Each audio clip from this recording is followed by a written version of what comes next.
കഥ തീരത്തെ കാൽപ്പാടുകൾ. രചന അനിൽ മണ്ണത്തൂർ. അവതരണം ഓമന. കഥ തീരത്തെ കാൽപ്പാടുകൾ.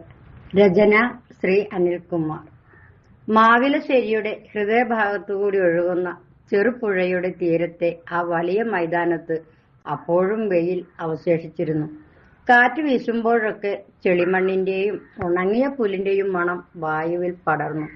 17-കാരനായ സൂര്യനാഥ് തന്റെ നനഞ്ഞ ജേഴ്സി തുടച്ചുകൊണ്ട് പോസ്റ്റിനരികിൽ ഇരിക്കുകയായിരുന്നു. അവന്റെ ഇടതുകാലിലെ കനത്ത ബാൻഡേജിലേക്ക് നോക്കുമ്പോൾ നെഞ്ചിൽ ഒരു വലിയ ഭാരം വന്നു നിറഞ്ഞു. ഡാ സൂര്യ, നീ ഇനിയും ഇവിടെ തന്നെ ഇരിക്കുകയാണോ? സന്ധ്യയാകാറായി. കൂടെ കളിക്കുന്ന രാമകൃഷ്ണൻ അരികിലേക്ക് നടന്നു വന്നു. സൂര്യനാഥ് തല ഉയർത്തി നോക്കി. അവന്റെ കണ്ണുകളിൽ ഇളം വായനക്കാരുടെ മനസ്സിനെ പോലും ഉലയ്ക്കുന്ന ഒരു നിശബ്ദതയുണ്ടായിരുന്നു. ഞാൻ ഒന്ന് ചോദിക്കട്ടെ രാമേട്ട, ഇനിയൊരു കളി എനിക്ക് സാധിക്കുമോ? ഡോക്ടർ പറഞ്ഞത് നിങ്ങളും കേട്ടതല്ലേ? അവന്റെ ശബ്ദം ഇടറി. ആ ഡോക്ടർമാർ പറയുന്നത് നീ അത്ര കാര്യമാക്കേണ്ട. നിന്റെ കാലിലെ പരിക്ക് താൽക്കാലികമാണ്. മാവിലശ്ശേരി സെവൻസ് ടൂർണമെന്റ് അടുത്ത ആഴ്ച തുടങ്ങുകയാണ്. നീയില്ലാതെ നമ്മുടെ ഫീനിക്സ് ക്ലബ്ബ് എങ്ങനെ ഇറങ്ങും? രാമകൃഷ്ണൻ അവന്റെ തോളിൽ തട്ടി ആശ്വസിപ്പിച്ചു. സൂര്യനാഥ് പന്തിലേക്ക് നോക്കി. ആ പന്ത് വെറുമൊരു ലെതർ ഗോളായിരുന്നില്ല, അവന്റെ ജീവനായിരുന്നു. ചെറുപ്പം മുതലേ ദാരിദ്ര്യത്തോടും കഷ്ടപ്പാടുകളോടും പൊരുതിയാണ് അവൻ വളർന്നത്. അമ്മ രാധ വീട്ടുപണിയെടുത്തുണ്ടാക്കുന്ന ചെറിയ വരുമാനം കൊണ്ടാണ് അവരുടെ കുടുംബം പുലർന്നിരുന്നത്. മകൻ വലിയൊരു പന്ത് കളിക്കാരനാകണം എന്നതായിരുന്നു അമ്മയുടെ ഏക സ്വപ്നം.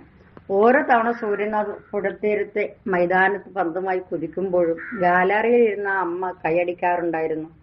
സൂര്യ, നീ വീട്ടിലേക്ക് ചെല്ല്, അമ്മ നിന്നെയും കാത്തിരിക്കുകയാവും, രാമകൃഷ്ണൻ ഓർമ്മിപ്പിച്ചു. മെല്ലെ എഴുന്നേറ്റ് മുടന്തിക്കൊണ്ട് സൂര്യനാഥ് തന്റെ പഴയ സൈക്കിളിൽ കയറി വീട്ടിലേക്കുള്ള വഴിയിലുടനീളം അവന്റെ മനസ്സിൽ കഴിഞ്ഞ വർഷത്തെ ഫൈനൽ മത്സരത്തിന്റെ ഓർമ്മകളായിരുന്നു. സെക്കൻഡിൽ ബാക്കി നോക്കി അവനടിച്ച ആ വിന്നിംഗ് ഗോൾ മാവിലശ്ശേരിക്കാരുടെ മനസ്സിൽ ഇന്നും പച്ച പിടിച്ചു നിൽക്കുന്നുണ്ട്. എന്നാൽ 3 മാസം മുമ്പ് ജില്ലാതല മത്സരത്തിനിടയിൽ എതിർ ടീമിലെ ഡിഫൻഡറുടെ കനത്ത അടിയിൽ അവന്റെ ഇടതുകാലിന് ഗുരുതരമായി പരിക്കേറ്റു. അതോടെ അവന്റെ ലോകം നിശ്ചലമായി. വീട്ടിലെത്തിയപ്പോൾ അമ്മ രാധ ഉമ്മറത്തിരിപ്പുണ്ടായിരുന്നു. മകന്റെ മുടന്തിയുള്ള നടത്തം കാണുമ്പോൾ അമ്മയുടെ നെഞ്ചു പിടഞ്ഞു. എങ്കിലും മുഖത്ത് പുഞ്ചിരി വരുത്തി അവർ ചോദിച്ചു, കഞ്ഞി എടുക്കട്ടെടാ മോനെ?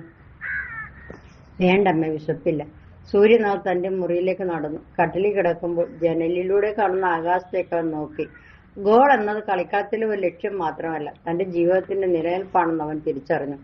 ആ ലക്ഷ്യത്തിലേക്ക് ഇനിയൊരു കുതിപ്പ് സാധ്യമാണോ എന്ന ചോദ്യം അവനെ വേട്ടയാടിക്കൊണ്ടിരുന്നു. പിറ്റേന്ന് രാവിലെ ക്ലബിന്റെ കോച്ച് വാസു ആശാൻ സൂര്യനാഥിനെ കടൻ വീട്ടിലെത്തി. പഴയൊരു ബൂട്ടുമായാണ് അദ്ദേഹം വന്നത്. സൂര്യ, നീ ഇങ്ങനെ ഒതുങ്ങിക്കൂടിയാൽ പോരാ.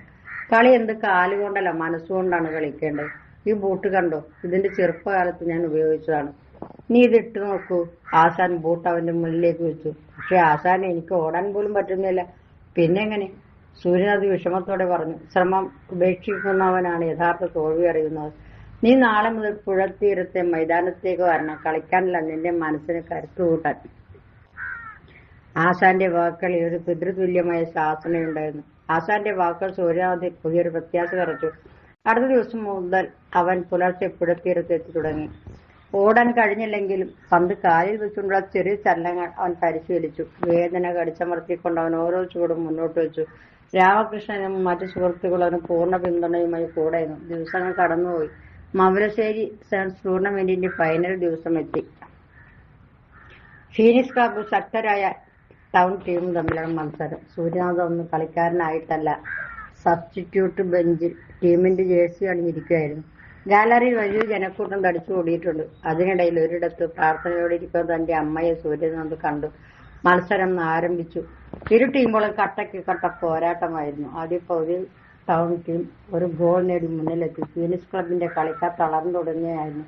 രണ്ടാം പകുതിയുടെ അവസാന 10 മിനിറ്റിലേക്ക് കളി കടന്നപ്പോൾ ഫീനിക്സിന്റെ പ്രധാന സ്ട്രൈക്കർക്ക് പരിക്കേറ്റ് പുറത്തു പോകേണ്ടി വന്നു. ബെഞ്ചിരുന്ന സൂര്യനാഥിന്റെ നെഞ്ചിരിപ്പ് കൂടി. കോച്ച് വാസു ആശാൻ അവന്റെ അരികിലേക്ക് വന്നു. ആശാന്റെ കണ്ണുകളിൽ ഒരു നിശ്ചയദാർഢ്യമുണ്ടായിരുന്നു. സൂര്യ, നീ ഇറങ്ങുക. നിനക്ക് കളിക്കാൻ കഴിയുമെന്ന് എനിക്ക് ഉറപ്പുണ്ട്. നിന്റെ അമ്മയ്ക്കും ഈ നാടിനും വേണ്ടി നീ മൈതാനത്തേക്ക് നടക്കണം. സൂര്യ അത് എഴുന്നേറ്റു. ഗാലറിയിൽ നിന്നവന്റെ പേര് ഉയർന്നു കേട്ടു. സൂര്യ, സൂര്യ. ആ വിളി അവന്റെ ഉള്ളിലെ കളിക്കാരനെ ഉണർത്തി. അവൻ മൈതാനത്തേക്ക് കാൽ വെച്ചു. കാലിലെ വേദന അവൻ മറന്നു. കളി അവസാനിക്കാൻ വെറും 2 മിനിറ്റ് മാത്രം. രാമകൃഷ്ണൻ മധ്യനിരയിൽ നിന്ന് പന്ത് സ്വീകരിച്ച് മുന്നോട്ട് കുതിച്ചു. അവൻ ടൗൺ ടീമിന്റെ ഡിഫൈൻഡർമാരെ വെട്ടിച്ച് പന്ത് സൂര്യ അതിൽ പാസ് ചെയ്തു. സൂര്യ അത് പന്ത് നിയന്ത്രണത്തിലാക്കി. തന്റെ മുന്നിൽ നിൽക്കുന്ന വലിയ പ്രതിരോധ നിരയെ അവൻ കണ്ടു. അവന്റെ ഇടതു കാലിൽ നേരിയ വേദന അനുഭവപ്പെട്ടു. എങ്കിലും അവൻ തളർന്നില്ല. തന്റെ ജീവിതത്തിലെ എല്ലാ കഷ്ടപ്പാടുകളും അമ്മയുടെ കണ്ണീരും ആശാന്റെ വാക്കുകളും അവന്റെ മനസ്സിലൂടെ മിന്നിമറഞ്ഞു. ശക്തമായ ഒരു വലതുകാൽ ഷോട്ടിലൂടെ അവൻ പന്ത് പോസ്റ്റിന്റെ ഇടതുമൂലയിലേക്ക് പായിച്ചു. ടൗൺ ടീമിലെ ഗോൾ കീപ്പർക്ക് ഒന്നും അനങ്ങാൻ പോലും കഴിഞ്ഞില്ല. പന്ത് വലതുളച്ചുള്ളിൽ കയറി. ഗാലറി ഒന്നിച്ച് ഇളകി മറിഞ്ഞു. ആർപ്പ് വിളികൾ മാവിലശ്ശേരിയുടെ ആകാശത്തെ ഉറപ്പിച്ചു. സ്കോർ 1-1. ഫീനിക്സ് ക്ലബ്ബ് സമനില പിടിച്ചു. കളി തൊട്ടു പിന്നാലെ അവസാനിച്ചു. അതൊരു വിജയമായിരുന്നില്ലെങ്കിലും തോൽവിയിൽ നിന്നുള്ള വലിയൊരു തിരിച്ചുവരവായിരുന്നു. സൂര്യ അത് മൈതാനത്ത് മുട്ടുകുത്തിയിരുന്ന ആകാശത്തേക്ക് നോക്കി കണ്ണീരൊഴുക്കി. രാമകൃഷ്ണനെ കുറിച്ച് ഓടിയെത്തി അവനെ കെട്ടിപ്പിടിച്ചു. ഗാലറിയിൽ നിന്ന് അമ്മ രാധയുടെ കണ്ണുകളിൽ നിന്ന് ആനന്ദക്കണ്ണീർ പൊഴിയുന്നുണ്ടായിരുന്നു. കളിക്കളത്തിലെ ആ ഒരു ഗോൾ സൂര്യ അതിന്റെ കാലുകൾക്ക് മാത്രമല്ല അവന്റെ ജീവിതത്തിന് തന്നെ പുതിയൊരു ജീവൻ നൽകുകയായിരുന്നു. മാവിലശ്ശേരിയുടെ മണ്ണിൽ ചെറുപുഴയുടെ തീരത്ത് ആ ചെറുപ്പക്കാരുടെ പോരാട്ടത്തിന്റെ കഥ ഇന്നും ആളുകൾ ഹൃദയത്തോട് ചേർത്ത് വെക്കുന്നു. മനോഹരമായ ഇച്ഛാശക്തിയുടെ വിജയത്തിന്റെ രചന. അഭിനന്ദനങ്ങൾ സാർ. ആദ്യം പി കെ ഗോപി രചിച്ച 2 കുറുങ്കവിത. ആത്മം